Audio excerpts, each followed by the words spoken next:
നമസ്കാരം സുഹൃത്തുക്കളെ, tarot love energies 2.0 എന്ന നമ്മുടെ രണ്ടാമത്തെ ചാനലിലേക്ക് എല്ലാ മാന്യ പ്രേക്ഷകർക്കും എൻ്റെ വിനീതമായ നമസ്കാരം.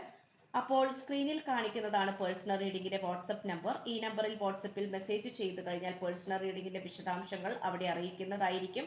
ചാനൽ ആദ്യമായിട്ടാണ് കാണുന്നതെങ്കിൽ ഉറപ്പായിട്ട് സബ്സ്ക്രൈബ് ചെയ്യുക. വായന ഇഷ്ടപ്പെട്ടു കഴിഞ്ഞാൽ ലൈക്ക് ചെയ്യാനും ഷെയർ ചെയ്യാനും സബ്സ്ക്രൈബ് ചെയ്യാനും മറക്കരുത്. അപ്പോൾ നമുക്ക് ഇന്നത്തെ തലക്കെട്ടിലേക്ക് ഒന്നെത്തി നോക്കാം. നിങ്ങൾ മറ്റാരുടെയെങ്കിലും ആകുമോ എന്ന് പേടിച്ച് ഈ വ്യക്തി സ്വയം നന്നാവാനും തെറ്റുകൾ തിരുത്തിക്കൊണ്ട് നിങ്ങളുടെ അടുത്തേക്ക് വരുവാനും ഈ വ്യക്തി തയ്യാറാകുന്നു. ഈ ഒരു വായനയാണ് നമ്മൾ ഇന്ന് ചെയ്യുവാനായിട്ട് പോകുന്നത്. തുടക്കം മുതൽ അവസാനം വരെ ഈ വായന കാണുവാനായി ശ്രമിക്കുക. സുഹൃത്തുക്കളെ, നമുക്കിവിടെ ഏറ്റവും നന്നായി കാണാൻ സാധിക്കുന്ന ഒരു കാര്യം എന്ന് പറയുന്നത്, ഈ വ്യക്തി വളരെയധികം സാഹസികം ചെയ്യുവാൻ വേണ്ടി ഉണർന്നു നിൽക്കുന്ന ഒരു വ്യക്തിയായിട്ടാണ് നമുക്കിവിടെ കാണുവാൻ സാധിക്കുന്നത്. സാഹസികത ചെയ്യുവാൻ വേണ്ടി ഉണർന്നു നിൽക്കുന്ന വ്യക്തി, ഇത് നമുക്ക് പ്രത്യേകം എടുത്തു പറയേണ്ടതായിട്ടുണ്ട്. കാരണം ഈ വ്യക്തിയെ സംബന്ധിച്ചിടത്തോളം നമുക്ക് കാണാൻ കഴിയുന്ന ഒരു കാര്യം എന്ന് പറയുന്നത്, ഈ വ്യക്തി നിങ്ങളിൽ നിന്നും ഒരുപാട് നന്മയായി ആകുന്ന കാര്യങ്ങൾ അല്ലെങ്കിൽ നന്മയായിട്ടുള്ള ഒരുപാട് കാര്യങ്ങൾ ഈ വ്യക്തി പ്രതീക്ഷിക്കുന്നുണ്ട്. ഈ വ്യക്തിയെ സംബന്ധിച്ചിടത്തോളം നിങ്ങളുമായിട്ട് ഒളിഞ്ഞു കിടക്കുന്ന അല്ലെങ്കിൽ മറഞ്ഞു കിടക്കുന്ന ഒരുപാട് കാര്യങ്ങൾ നല്ല രീതിയിൽ തന്നെ ചെയ്യുവാൻ ഈ വ്യക്തി താല്പര്യപ്പെടുന്നുണ്ട്. ഒരുപാട് കാര്യങ്ങൾ നിങ്ങളോട് പറയാതെ ഈ വ്യക്തി മനസ്സിൽ കാത്തു സൂക്ഷിച്ചിട്ടുണ്ട്. അതെല്ലാം തന്നെ നിങ്ങളോട് തുറന്നു പറയുവാനും സന്തോഷത്തോടെ അങ്ങോട്ടും ഇങ്ങോട്ടും സംസാരിച്ച് നല്ലൊരു ധാരണയോട് കൂടി മുന്നോട്ട് പോകുവാനുമാണ് ഈ വ്യക്തി ശ്രമിച്ചുകൊണ്ടിരിക്കുന്നത്. നിങ്ങളുമായിട്ടുള്ള പ്രണയബന്ധം എങ്ങനെയെങ്കിലും നന്നായി പ്രൊട്ടക്റ്റ് ചെയ്യണം, അല്ലെങ്കിൽ നന്നായി തന്നെ സംരക്ഷിക്കണമെന്ന് ഈ വ്യക്തി താല്പര്യപ്പെടുന്നുണ്ട്. അതുകൊണ്ട് ഈ പേഴ്സണെ സംബന്ധിച്ചിടത്തോളം നിങ്ങളുമായിട്ട് ഒരുമിച്ചുള്ള ഒരു തുടക്കത്തിന് വേണ്ടി ഈ വ്യക്തി നന്നായി തന്നെ ആഗ്രഹിക്കുകയാണ്. ഈ വ്യക്തിക്ക് ഒരു കാരണവശാലും നിങ്ങളിൽ നിന്നും മാറി നിൽക്കാൻ സാധിക്കുകയില്ല. കാരണം മാറി നിന്നു കഴിഞ്ഞാൽ നിങ്ങൾ മറ്റാരുടെയെങ്കിലും സ്വന്തമായി പോകുമോ എന്ന് ഈ വ്യക്തി നല്ല രീതിയിൽ തന്നെ ചിന്തിക്കുന്നുണ്ട്, അല്ലെങ്കിൽ നല്ല രീതിയിൽ തന്നെ മനസ്സിലാക്കുന്നുണ്ട്. അതുകൊണ്ട് ഈ പേഴ്സണ് ഒരു കാരണവശാലും നിങ്ങളുമായി വേണ്ടാത്ത രീതിയിൽ നിൽക്കുവാനോ അല്ലെങ്കിൽ നിങ്ങളെ വേദനിപ്പിക്കാനോ ഒന്നും തന്നെ ഈ പേഴ്സൺ താല്പര്യപ്പെടുന്നില്ല. നിങ്ങളെ ഒരുപാട് വേദനിപ്പിച്ചിട്ടുണ്ട്, ശരിയാണ്. നിങ്ങളുടെ മനസ്സ് ഒരുപാട് ഈ വ്യക്തി വേദനിപ്പിച്ചിട്ടുണ്ട്. ഒരുപാട് കാര്യങ്ങളിൽ നിങ്ങളെ ഈ വ്യക്തി വേദനിപ്പിച്ചിട്ടുണ്ട്. നിങ്ങളെ സന്തോഷിപ്പിക്കാതെ നിങ്ങളെ എപ്പോഴും കുറ്റം പറയുകയും അല്ലെങ്കിൽ നിങ്ങളിൽ എപ്പോഴും തെറ്റുകുറ്റങ്ങൾ കണ്ടുകൊണ്ട് നിങ്ങളെ വേദനിപ്പിക്കുകയൊക്കെ ഈ വ്യക്തി ചെയ്തിട്ടുണ്ട്. അതിന്റെ ശിക്ഷയും ഈ വ്യക്തി അനുഭവിച്ചു കൊണ്ടിരിക്കുന്നു, അല്ലെങ്കിൽ അനുഭവിച്ചു കഴിഞ്ഞിരിക്കുന്നു, അല്ലെങ്കിൽ അനുഭവിക്കാൻ പോകുന്നതായിട്ടാണ് നമുക്കിവിടെ കാണാൻ സാധിക്കുന്നത്. ഭൂരിഭാഗം വ്യക്തികളുടെയും കാര്യം നോക്കുകയാണെങ്കിൽ അനുഭവിച്ചുകൊണ്ടിരിക്കുന്നു എന്നുള്ളത് തന്നെയാണ് നമുക്കിവിടെ കാണുവാൻ കഴിയുന്നത്. ഈ പേഴ്സണെ സംബന്ധിച്ചിടത്തോളം ഈ പേഴ്സൺ ഇപ്പോൾ ഒറ്റപ്പെട്ടിട്ടുള്ള ഒരു അവസ്ഥയിലാണ് കാണപ്പെടുന്നത്.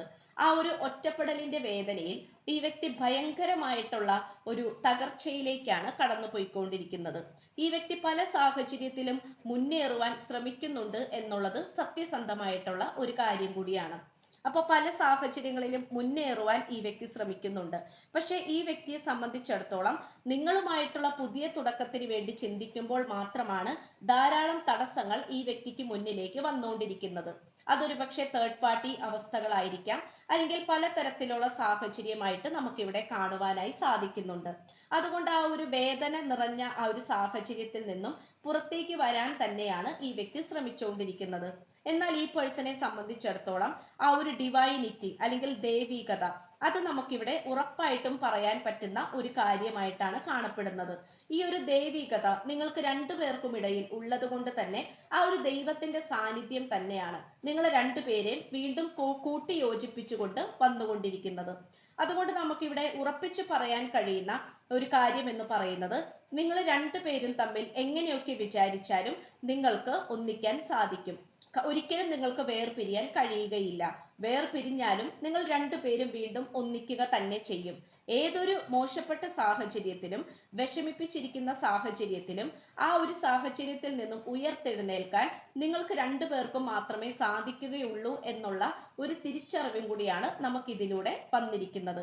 അതുകൊണ്ട് ഈ പേഴ്സണെ സംബന്ധിച്ചിടത്തോളം ഈ പേഴ്സൺ നിങ്ങളുമായിട്ട് എപ്പോഴും ഒരു വാക്ക് തർക്കത്തിന് വിധേയമാവുന്നതായിട്ട് നമുക്കിവിടെ കാണാൻ കഴിയുന്നുണ്ട്. പക്ഷെ ആ ഒരു വാക്ക് തർക്കത്തിന് വിധേയമാവുമെങ്കിൽ പോലും ഈ വ്യക്തിയെ സംബന്ധിച്ചിടത്തോളം ഈ വ്യക്തിയുടെ മനസ്സിൽ സ്നേഹത്തോടെ നിൽക്കുന്നത് നിങ്ങൾ മാത്രമാണ്. ഇവിടെ നമുക്ക് സാഹസികത ഒരുപാട് കാണുവാൻ സാധിക്കുന്നുണ്ട്. കാരണം ഇവിടെ ഒരുപാട് എതിർപ്പുകൾ ഉള്ളത് കൊണ്ടും നിങ്ങൾ മറ്റാരുടെയും ആകരുത് എന്നുള്ള ഒരു പേടി, അതായത് മറ്റാരുടെയെങ്കിലും നിങ്ങൾ ആയി പോകുമോ അല്ലെങ്കിൽ നിങ്ങൾ മറ്റാരെങ്കിലും സ്വീകരിക്കുമോ എന്നുള്ളൊരു കാര്യത്തിൽ ഈ വ്യക്തിക്ക് നന്നായി പേടിയുണ്ട്. അതുകൊണ്ട് ആ ഒരു ഭയം ഈ വ്യക്തിക്കുള്ളത് കൊണ്ട് ഈ വ്യക്തി വളരെ നന്നായി തന്നെയാണ് മുന്നോട്ട് പോകാൻ ശ്രമിച്ചുകൊണ്ടിരിക്കുന്നത്. വളരെയധികം സൂക്ഷിച്ചും നോക്കിയും കണ്ടും മുന്നോട്ട് പോകാനാണ് ആഗ്രഹിക്കുന്നതും അതിനു വേണ്ടിയിട്ടാണ് ഈ വ്യക്തി പ്രയത്നിക്കുന്നതും. ഈ വ്യക്തിയെ സംബന്ധിച്ചിടത്തോളം നിങ്ങളുമായിട്ടുള്ള പുതിയ തുടക്കത്തിനെ കുറിച്ച് പലപ്പോഴും ചിന്തിക്കുമ്പോഴും മറ്റുള്ളവരായി ചർച്ച ചെയ്യാറില്ല. കാരണം ഇവിടെ ഏറ്റവും കൂടുതൽ ശത്രുക്കൾ നിലനിൽക്കുന്നത് കൊണ്ട് തന്നെ ആ ശത്രുക്കളെ പേടിച്ചുകൊണ്ടാണ് ഈ വ്യക്തി നിൽക്കുന്നത്. അതുകൊണ്ട് നിങ്ങളുടെ കാര്യത്തിൽ ഒരാളുമായിട്ടും നിങ്ങളെക്കുറിച്ച് ചർച്ച ചെയ്യുവാനോ നിങ്ങളുമായിട്ടുള്ള പ്രണയബന്ധത്തെ കുറിച്ച് പറയുവാനോ ഒന്നും തന്നെ ഈ വ്യക്തി താല്പര്യപ്പെടുന്നില്ല. ഈ വ്യക്തിയെ സംബന്ധിച്ചിടത്തോളം നിങ്ങൾ കൂടെ ഇല്ലെങ്കിൽ ഈ വ്യക്തി ഒറ്റപ്പെട്ടു പോകുമെന്നുള്ള കാര്യത്തിൽ യാതൊരു സംശയവും വേണ്ട. കാരണം നിങ്ങളാണ് ഈ പേഴ്സന് മുന്നോട്ട് പോകാനുള്ള ഒരു ഇന്ധനം എന്ന് പറയുന്നത്. നിങ്ങൾ കൂടെയില്ലെങ്കിൽ ഈ വ്യക്തിക്ക് ഒരു കാരണവശാലും മര്യാദക്ക് മുന്നോട്ട് പോകാൻ ആവുകയില്ല. ഇവിടെ ഇപ്പോൾ ഒരു പ്രൊട്ടക്ഷൻ വലയം ഉണ്ടാക്കിയെടുക്കുവാനാണ് ഈ പേഴ്സൺ ശ്രമിച്ചുകൊണ്ടിരിക്കുന്നത്. അത് പോരാത്തതിനും നിങ്ങളോട് പറയാതെ മനസ്സിൽ സൂക്ഷിച്ചു വെച്ചിട്ടുള്ള പല സത്യങ്ങളും ഈ വ്യക്തി പുറത്തേക്ക് പറയുവാനും ഈ വ്യക്തിയുടെ മനസ്സും ചിന്തകളും ശുദ്ധീകരിക്കുവാനും തയ്യാറായിരിക്കുന്നു എന്നുള്ളതും കൂടെ നമുക്കിവിടെ കാണുവാൻ സാധിക്കുന്നുണ്ട്. അതായത് കുറെ കാര്യങ്ങൾ ഇങ്ങനെ പറയാതെ മനസ്സിൽ സൂക്ഷിച്ചു വെച്ചിട്ട് എന്ത് കാര്യം? ഒരു പ്രണയബന്ധമാകുമ്പോൾ മനസ്സ് തുറന്ന് അങ്ങോട്ടും ഇങ്ങോട്ടും സംസാരിച്ചാൽ മാത്രമേ കാര്യങ്ങൾക്ക് ഒരു വ്യക്തത ഉണ്ടാവുകയുള്ളൂ എന്ന് ഈ വ്യക്തി തിരിച്ചറിയുകയാണ്. ഇത് നമുക്ക് പറയാതിരിക്കാൻ സാധിക്കുന്നില്ല എന്നുള്ളത് തന്നെയാണ് നമുക്കിവിടെ കിട്ടിയിട്ടുള്ളത്. അതുകൊണ്ട് ഈ പേഴ്സണെ സംബന്ധിച്ചിടത്തോളം ഈ പേഴ്സൺ ഒറ്റപ്പെട്ട് തന്നെയാണ് നിൽക്കുന്നത്. എന്നാൽ ഇനി അത്തരം ഒറ്റപ്പെടലുകൾ വേണ്ട എന്നും അതിൽ നിന്നും തനിക്ക് പ്രത്യേകിച്ച് സന്തോഷമോ സംതൃപ്തിയോ ഒന്നും തന്നെ ലഭിക്കാൻ പോകുന്നില്ല എന്നും ഈ വ്യക്തി തിരിച്ചറിയുകയാണ്. ഈ വ്യക്തിയെ സംബന്ധിച്ചിടത്തോളം ഇപ്പോൾ ഒരുപാട് നന്മ നിറഞ്ഞ ദൈവങ്ങളെ പ്രാർത്ഥിക്കുന്നുണ്ട്. എല്ലാ ദൈവങ്ങൾക്കും നന്മകളുണ്ട്. പക്ഷെങ്കിൽ പോലും കുറച്ചുകൂടി ആത്മീയപരമായിട്ടുള്ള ഗുരുക്കന്മാരെയും അതുപോലെ തന്നെ അത്തരത്തിലുള്ള ഗുരുക്കന്മാര്, അതായത് ആത്മീയ തലത്തിൽ ഉയർന്നു നിൽക്കുന്ന ചില വ്യക്തികളായിട്ട് ചില മാസ്റ്റേഴ്സ് ആയിട്ട് ഈ വ്യക്തി ബന്ധം സ്ഥാപിക്കുന്നതായി നമുക്കിവിടെ കാണാൻ കഴിയുന്നു. അവര് പറയുന്ന രീതിയിൽ മുന്നോട്ട് പോവുക, അവരുടെ രീതി ഫോളോ ചെയ്യുക, അല്ലെങ്കിൽ ക്ഷമിക്കുക, പൊറുക്കുക, സഹനശക്തി ഉണ്ടാക്കിയെടുക്കുക, എടുത്തുചാട്ടമില്ലാതെ ശാന്തത കൈവരിക്കുക എന്നിങ്ങനെയുള്ള വളരെയധികം ആത്മീയപരമായിട്ടുള്ള കാര്യങ്ങളിലേക്ക് പോകാനാണ് ഈ വ്യക്തി ഇപ്പോൾ ശ്രമിച്ചുകൊണ്ടിരിക്കുന്നത്. അതുകൊണ്ട് തന്നെ പഴയ കാര്യങ്ങളെല്ലാം തന്നെ മറന്നു കളയുവാനും അത് വേണ്ടാന്ന് വെക്കാനും ഈ വ്യക്തി തയ്യാറാവുകയാണ്. കാരണം പഴയ കാര്യങ്ങൾ എപ്പോഴും മനസ്സിൽ സൂക്ഷിച്ചു വെച്ചിട്ട് എന്ത് കാര്യമാണ് ഉള്ളതെന്ന് ഈ വ്യക്തി തിരിച്ചറിയുകയാണ്. ഈ പേഴ്സണെ സംബന്ധിച്ചിടത്തോളം പഴയ കാര്യങ്ങളെല്ലാം മാറ്റി വെച്ചുകൊണ്ട് പുതിയ ഒരു നല്ല ജീവിതം പടുത്തുയർത്താനാണ് ഈ വ്യക്തി ശ്രമിച്ചുകൊണ്ടിരിക്കുന്നത്. ഈ വ്യക്തിക്ക് ഒരു കാരണവശാലും നിങ്ങളോട് ഒരു വിരോധവും ഇല്ല. പക്ഷെ ചില തെറ്റിദ്ധാരണകളും സാഹചര്യങ്ങളും വന്നു പോയത് കൊണ്ടാണ് ഈ വ്യക്തി അത്തരം കാര്യങ്ങളെ കുറിച്ച് ചിന്തിച്ചിട്ടുള്ളത്. അപ്പോഴൊക്കെ ഏതൊക്കെയോ സാഹചര്യത്തിൽ നിങ്ങളെ തെറ്റിദ്ധരിക്കപ്പെടുത്തിയിട്ടുണ്ട്, നിങ്ങളെ മാറ്റി നിർത്തിയിട്ടുണ്ട്, മറ്റുള്ളവരോട് നിങ്ങളെ കുറിച്ച് കുറ്റങ്ങൾ പോലും പറഞ്ഞിട്ടുണ്ട്. പക്ഷെ അതെല്ലാം തന്നെ മാറ്റി വെച്ചുകൊണ്ട് സന്തോഷകരമായിട്ടുള്ള ഒരു നേട്ടങ്ങൾക്ക് വേണ്ടിയാണ് ഈ വ്യക്തി വന്നു ചേരാനായിട്ട് പോകുന്നത്. അത് നമുക്ക് പറയാതിരിക്കാൻ സാധിക്കുന്നില്ല എന്നുള്ളത് തന്നെയാണ്. ഇവിടെ സാഹസികങ്ങളെ കുറിച്ച് തന്നെയാണ് ഈ വ്യക്തി ചിന്തിച്ചുകൊണ്ടിരിക്കുന്നത്. അപ്പൊ സാഹസികമായിട്ടുള്ള ഒരുപാട് കാര്യങ്ങളെ കുറിച്ച് ഈ വ്യക്തി ചിന്തിക്കുന്നുണ്ട്.